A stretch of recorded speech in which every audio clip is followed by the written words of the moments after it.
How are you. Welcome to wow chemistry. आज का जो हमारा लेक्चर है वो है ऑर्गेनिक केमिस्ट्री के फार्मूलाज। ऑर्गेनिक केमिस्ट्री के टाइप्स ऑफ फार्मूलाज कितने हैं, किस किस तरह से होते हैं, आज हम ये देखने वाले हैं। तो आइए चलते हैं अपने टॉपिक की तरफ। तो आज हमारा टॉपिक है types of formulas of organic compounds.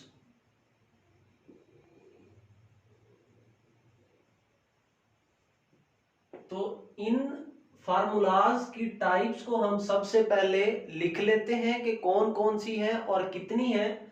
तो सबसे पहले जो ऑर्गेनिक कंपाउंड का हमारे पास फार्मूला होता है उसको नाम दिया जाता है मॉलिक्यूलर फार्मूला। तो ये जो हमारे पास मॉलिक्यूलर फार्मूला होता है ये क्या है आगे देखते हैं हम। उसके बाद जो होता है दूसरा वो होता है हमारे पास स्ट्रक्चरल फार्मूला, कि ऑर्गेनिक कंपाउंड का स्ट्रक्चरल फार्मूला कैसा होता है ये देखेंगे। उसके बाद होगा हमारे पास condensed formula of organic compounds, और लास्ट के अंदर होगा हमारे पास डॉट एंड क्रॉस फार्मूला। तो ये चार टाइप्स होती हैं ऑर्गेनिक केमिस्ट्री के फार्मूलाज की, जिसके अंदर सबसे पहले होगा मॉलिक्यूलर फार्मूला, उसके बाद होगा हमारे पास स्ट्रक्चरल फार्मूला, और उसके बाद होगा कंडेंस्ड फार्मूला, और आखिर के अंदर होगा हमारे पास डॉट एंड क्रॉस फार्मूला। तो ये चारों टाइप्स को हम डिटेल से पढ़ेंगे। तो ये वीडियो थोड़ी सी बड़ी हो सकती है, लेकिन इस वीडियो को आपने बगैर स्किप किए देखा तो आपको कभी भी ऑर्गेनिक केमिस्ट्री के फार्मूलाज दोबारा सीखने की जरूरत नहीं पड़ेगी। तो इन फार्मूलाज को हम बारी बारी एक एक करके डिटेल के साथ पढ़ते हैं। तो जी व्यूअर, जो हमारे पास सबसे पहला फार्मूला है ऑर्गेनिक कंपाउंड का उसको नाम दिया जाता है मॉलिक्यूलर फार्मूले का। मॉलिक्यूलर फार्मूले की जो डेफिनेशन होती है वो होती है हमारे पास रियल नंबर ऑफ, या रियल आप कह सकते हैं, या फिर एक्चुअल नंबर ऑफ, इसके अंदर रियल नंबर ऑफ एटम्स जो होंगे, real number of atoms in the compound. तो ये जो मॉलिक्यूलर फार्मूला होगा हमारे पास, ये इस कंपाउंड के अंदर कितने नंबर ऑफ एटम्स हैं, जो फार्मूला ये चीज जाहिर करेगा वो क्या कहलाएगा, मॉलिक्यूलर फार्मूला कहलाएगा। तो इसको हम मिसालों के साथ, एग्जांपल्स के साथ करते हैं तो मजीद हमें इसकी समझ आएगी। तो जैसे हमारे पास क्या है जी, CH4, इसका नाम है मीथेन। तो इसके अंदर टोटल कितने कार्बन हैं और कितने हाइड्रोजन हैं, जो इस चीज को जाहिर करेगा वो मॉलिक्यूलर फार्मूला कहलाएगा। जैसे इस कंपाउंड के अंदर नंबर ऑफ कार्बन 1 है और हाइड्रोजन की तादाद क्या है, 4 है। जो चीज हमें ये बताएगी कि नंबर ऑफ एटम्स इसके अंदर कितने हैं, आया कि 1 है, 2 है, हाइड्रोजन इसके अंदर 4 है, 5 है, कार्बन 1 है या 2 है। तो जो चीज हमें रियल नंबर बताएगी, जो एक्चुअल नंबर ऑफ एटम्स बताएगी, वो हमारे पास क्या होगा, मॉलिक्यूलर फार्मूला होगा। जैसे ये एक एग्जैक्ट नंबर हमें बता रहा है, मीथेन के अंदर 1 कार्बन होगा और 4 जो होंगे हमारे पास क्या होंगे जी, हाइड्रोजन होंगे। तो ये एक मॉलिक्यूलर फार्मूला है किस चीज का, मीथेन का।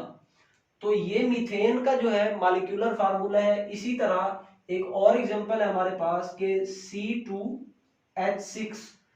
तो इसका जो है नाम वो है इथेन।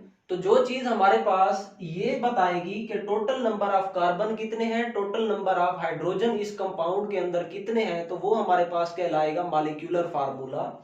तो इसी तरह जैसे ये हमारे पास बेंजीन है, बेंजीन का स्ट्रक्चर कुछ इस तरह से होता है, और इसका जो मॉलिक्यूलर फार्मूला अगर हम जानने की कोशिश करेंगे तो इसका जब स्ट्रक्चर ओपन करके लिखा जाता है तो वो कुछ इस तरह से होता है।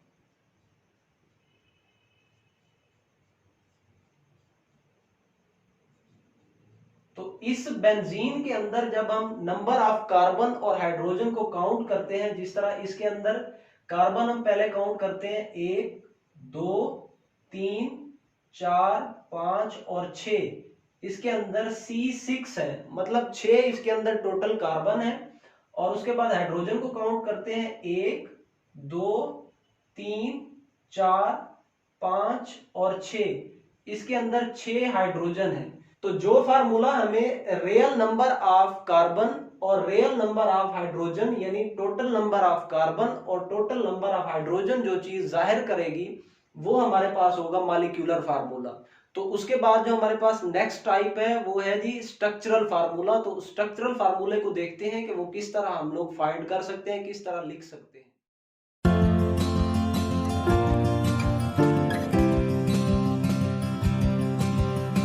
तो हमारे पास सेकंड टाइप ऑफ फार्मूलाज में आता है स्ट्रक्चरल फार्मूला।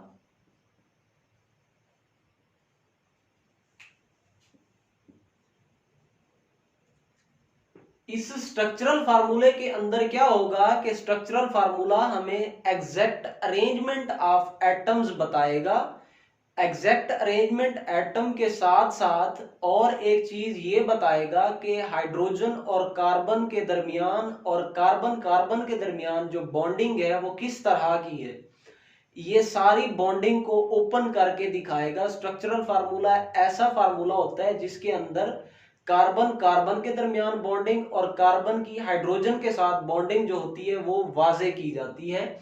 किस तरह, आइए इनको एग्जांपल के साथ करते हैं। जैसे हमारे पास एक मॉलिक्यूलर फार्मूला है CH4 का, तो इसका स्ट्रक्चरल फार्मूला बनाने के लिए क्या किया जाएगा कि कार्बन और अगर दूसरा कार्बन होगा तो उस दूसरे कार्बन को लिखेंगे, जो कि हम अगले एग्जांपल में देखेंगे।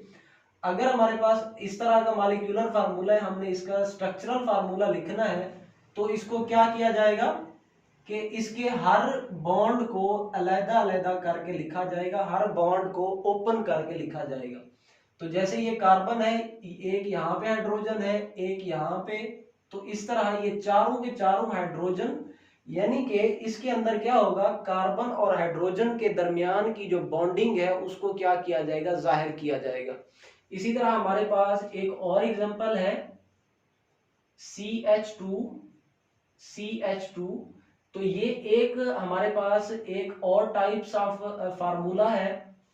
तो इस फार्मूले के अंदर हमने इस कंपाउंड का अब क्या करना है, स्ट्रक्चरल फार्मूला लिखना है। तो वो किस तरह होगा कि कार्बन कार्बन के दरमियान और कार्बन हाइड्रोजन के दरमियान जो बॉन्डिंग होगी उसको जाहिर किया जाएगा। अब इस कार्बन के ऊपर 2 हाइड्रोजन है, तो इन 2 हाइड्रोजन की इस कार्बन के दरमियान जो बॉन्डिंग है उसको जाहिर किया जाएगा। उसके बाद इस कार्बन की इस दूसरे कार्बन के साथ क्या रिलेशन है और किस तरीके का है, इसके साथ आया कि डबल बॉन्ड है, सिंगल बॉन्ड है, उसको क्या किया जाएगा, जाहिर किया जाएगा। तो इसके अंदर भी क्या है, 2 हाइड्रोजन है। तो ये एक स्ट्रक्चरल फार्मूला होगा किस चीज का, हमारे पास ये जो कंपाउंड है जिसका नाम इथीन है, तो ये इथीन का जो क्या होगा, स्ट्रक्चरल फार्मूला होगा। इसके साथ क्या है, कार्बन कार्बन के दरमियान एक बॉन्ड ये है और दूसरा जो है वो क्या होगा, इसके ऊपर होगा। तो जो चीज हमें क्या बताती है, कार्बन कार्बन के दरमियान और कार्बन हाइड्रोजन के दरमियान जो बॉन्डिंग होती है उसको वाजे करती है, उसको क्लियर करती है, तो वो हमारे पास वो टाइप है फार्मूले की जिसको हम नाम देते हैं स्ट्रक्चरल फार्मूले का। तो उसके बाद है हमारे पास जो एक और एग्जांपल कर लेते हैं। तो जैसे हमारे पास एक और एग्जांपल है, तो हमारे पास जो कंडेंस्ड फार्मूला है वो यूं है। तो इसका जो स्ट्रक्चरल फार्मूला लिखा जाता है वो इस कार्बन कार्बन के दरमियान बॉन्डिंग और उसके बाद इस कार्बन की हाइड्रोजन के साथ बॉन्डिंग को क्या किया जाता है, क्लियर किया जाता है।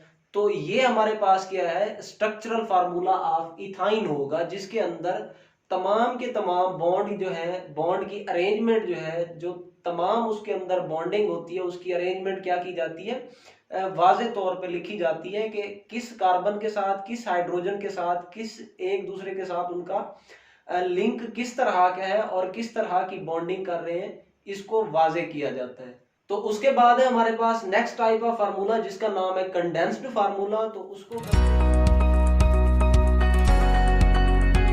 तीसरी टाइप है हमारे पास फार्मूले की, वो है कंडेंस्ड फार्मूला।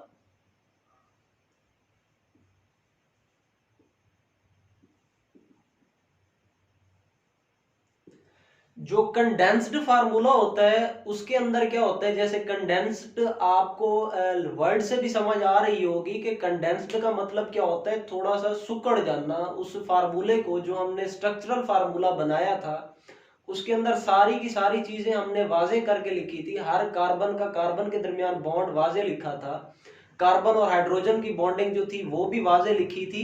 लेकिन इसके अंदर क्या होगी कि कार्बन कार्बन के दरमियान के बॉन्ड को तो हमने वाजे लिखना है, कार्बन कार्बन के दरमियान का सिंगल बॉन्ड डबल बॉन्ड हमने जाहिर करना है, ट्रिपल बॉन्ड जाहिर करना है। लेकिन हाइड्रोजन को हमने कंडेंस्ड कर देना है, हाइड्रोजन की बॉन्डिंग जाहिर नहीं करनी। तो इस तरह का जो फार्मूला होता है वो हमारे पास क्या कहलाता है, कंडेंस्ड फार्मूला कहलाता है। जिसकी हमारे पास एग्जांपल कुछ इस तरीके से है। एक कंपाउंड लेते हैं, पहले सबसे पहले जो हमारे पास क्या है जी, C2H6 है। तो ये एक मॉलिक्यूलर फार्मूला है जिसका नाम क्या है जी, इथेन है। तो इस इथेन का जो कंडेंस्ड फार्मूला होगा वो कुछ इस तरह से होगा कि हमने अब सिर्फ कार्बन और कार्बन के दरमियान जो बॉन्डिंग होती है उसको जाहिर करना है। तो एक कार्बन हमारे पास ये हो गया, दूसरा कार्बन होगा ये। अब हमने कार्बन कार्बन के दरमियान जो बॉन्डिंग है उसको जाहिर कर दिया है, लेकिन जो हाइड्रोजन की बॉन्डिंग होगी उसको हमने बॉन्डिंग के जरिए जाहिर नहीं करना, बल्कि इन कार्बन के हिस्से में जितने हाइड्रोजन आएंगे हम उनको क्या करेंगे, यहाँ पे लिखेंगे। तो हर कार्बन एक एक बॉन्ड बना रहा है, तो इनके साथ जो है तीन तीन हाइड्रोजन और आएंगे, जो कि मॉलिक्यूलर फार्मूले के अंदर भी क्या है हमारे पास C2H6 है। तो ये हमारे पास C2H6 है जो इथेन है उसका ये एक कंडेंस्ड फार्मूला है, जिसके अंदर क्या किया गया है कि कार्बन कार्बन के दरमियान जो बॉन्डिंग है उसको जाहिर किया जाता है, और हाइड्रोजन और कार्बन के दरमियान जो बॉन्डिंग है जैसे हमने स्ट्रक्चरल फार्मूले के अंदर देखा, इसको उस तरह नहीं लिखा जाता, बल्कि क्या किया जाता है, हाइड्रोजन को कार्बन के साथ लिख दिया जाता है बगैर उसकी बॉन्डिंग को जाहिर किए। तो इस तरह एक और एग्जांपल करते हैं जो हमारे पास है, इसकी ले ले आप। तो जो हमारे पास अगली एग्जांपल है वो है प्रोपेन की। तो प्रोपेन है, जैसे इसके अंदर क्या होगा C3 और H होंगे 8। तो ये एक मॉलिक्यूलर फार्मूला है किस चीज का, प्रोपेन का। तो जब इसका कंडेंस्ड फार्मूला लिखा जाएगा, अब इसके अंदर नंबर ऑफ कार्बन 3 है, तो हमने तीनों कार्बन को क्या कर देना है, पहले कार्बन के दरमियान की जो बॉन्डिंग है उसको वाजे लिखना है, उसके बॉन्ड जाहिर करना है, और बाकी जो हाइड्रोजन है उनको कार्बन के साथ बगैर बॉन्डिंग शो किए लिखना है। अब हर कार्बन 4 बॉन्ड बनाएगा, तो इस कार्बन ने एक बॉन्ड बनाया हुआ है तो इसके साथ 3 हाइड्रोजन आएंगे, और इस कार्बन ने अब एक इस तरफ बनाया हुआ है और एक इस तरफ बॉन्ड बनाया हुआ है, तो इस एक कार्बन ने 2 बॉन्ड बना लिए हैं, तो अब इसको 2 हाइड्रोजन की जरूरत है।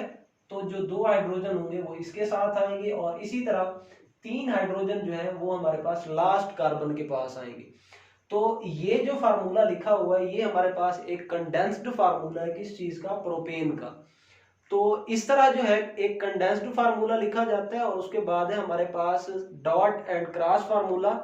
तो उसको देखते हैं वो किस तरीके से लिखा जाता है।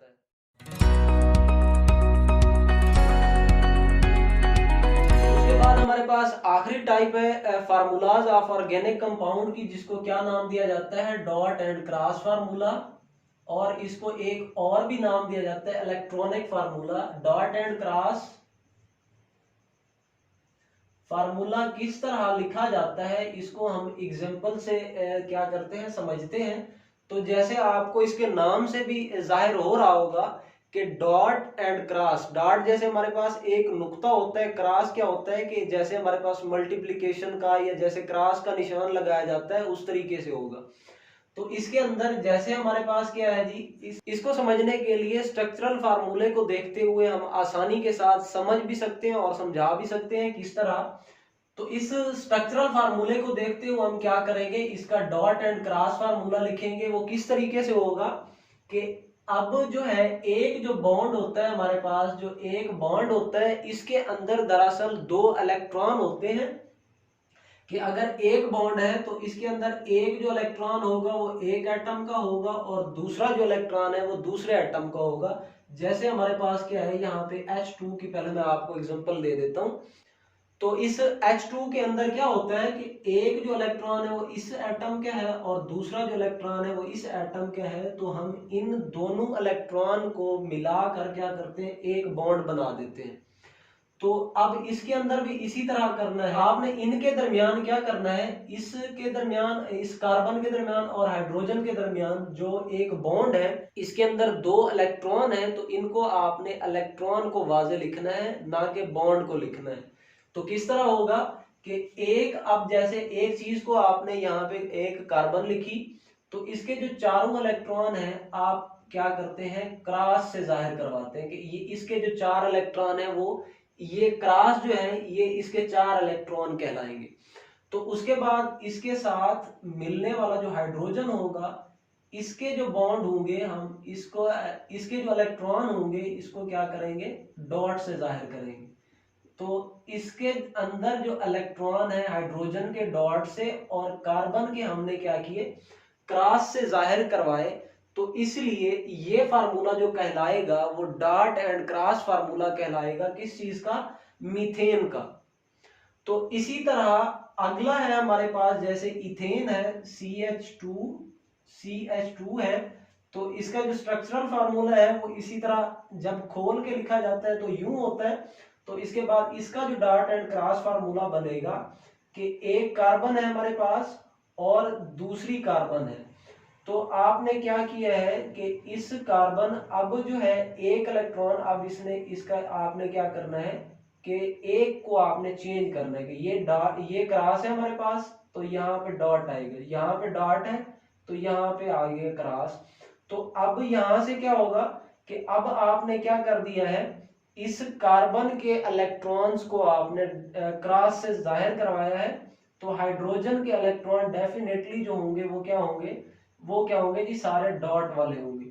तो इस तरह से एक फार्मूला बनेगा डॉट एंड क्रॉस फार्मूला। ये डॉट एंड क्रॉस फार्मूला है इथेन का। तो ये फार्मूला है हमारे पास डॉट एंड क्रॉस, तो ये डॉट एंड क्रॉस फार्मूला है इथेन का। तो इस तरह सारे डॉट एंड क्रॉस फार्मूले क्या लिखे जाते हैं ऑर्गेनिक कंपाउंड के अंदर।